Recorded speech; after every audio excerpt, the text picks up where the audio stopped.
That point's very well taken. We're, I think, getting near the conclusion or the end of this journey this morning.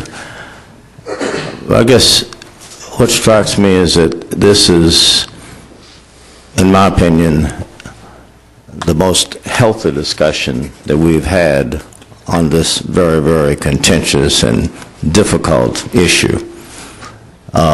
One that clearly has some very strong and deep dividing lines and fault lines, if you will. I guess, to me, the important, well, there are several important things that happened this morning. It's important that even though a review of all of these experiences around the country ends up with the same basic result of people not, to the extent that departments are even looking at racial profiling. I mean, I'm not sure that some of them are even seriously considering it. That's a whole other discussion.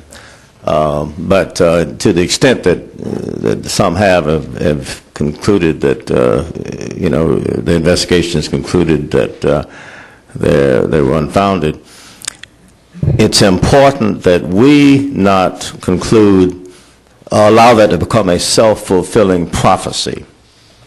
And frankly, that's one of the things that's been encouraging this morning, both as relates to each of the presentations by Commander Webb, Chief Perez, Mr. T-Fank, and Dr. Fennell. I mean, we have to see this as a serious challenge, but we're not going to throw in the towel and say, well, we can't do anything about it. Mm-hmm. That, to me, would be an abdication of our responsibility as a commission and as an LAPD. I guess, looking at the bigger picture, what we're saying in many ways is that this is another important part of the necessary institutional culture that we must continue to change within the department.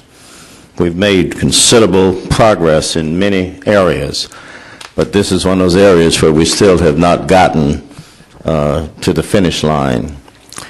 And I guess another important message that I think all of us in different ways have tried to express this morning, this is truly the new LAPD. This is not the old racist LAPD. We're not painting this department or all of the 9,800 or so men and women in this department with the same brush. We're not calling people racist, but what we're saying that there are some occasional acts and instances in which people have not been treated fairly based upon the color of their skin.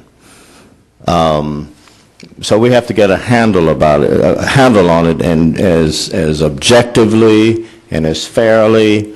And we certainly want to be fair toward the individual officers and recognize that the overwhelming majority of them are outstanding, dedicated professionals. But that does not mean that we never have instances in which people have been profiled and or discriminated